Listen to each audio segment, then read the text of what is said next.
हमारा session DG rangers Sindh के साथ था।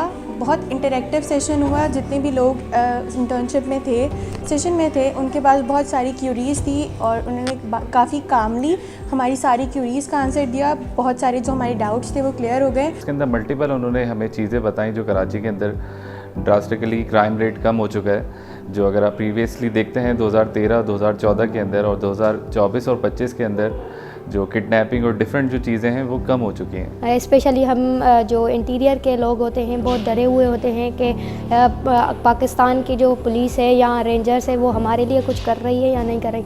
आज हमें पता चला कि बहुत सारे ऑपरेशंस जो है वो हो रहे हैं और हमें जो है सिक्योर फील कराने के लिए हो रहे हैं और पाकिस्तान को आगे बढ़ाने के लिए ये बहुत अहम है जो हमारी रेंजर्स काम कर रहे हैं। इससे पहले हमारे पास बहुत ज़्यादा मिसपरसेप्शंस थी और बहुत ज़्यादा फेक न्यूज़ थी अगेंस्ट पाकिस्तान सिंध रेंजर्स के लिए, जो कि आज हमारी क्लियर हुई, जो कि हर एक चीज़ को हमने पूरी तौर पे देखा कि किस तरीके से हमारी रेंजर्स काम कर रही है, चाहे वो शहर कराची हो या इंटीरियर सिंध हो या चाहे वो कच्चे के डाकू के अगेंस्ट क्यों ना हो। आज जो हमारा बहुत इंटरेक्टिव सेक्शन हुआ डीजी रेंजर्स सिंध से, जो भी हमारे माइंड में बातें थी रिलेटेड टू कच्चे के डाकू और बहुत सी ऐसी बातें थी रिलेटेड टू कराची, वो सब क्लियर हुई। और मैं चाहती हूँ कि आइंदा भी ऐसे सेशंस हो जिसमें बहुत जो हमारी बातें हैं वो सब क्लियर हो। Thank you.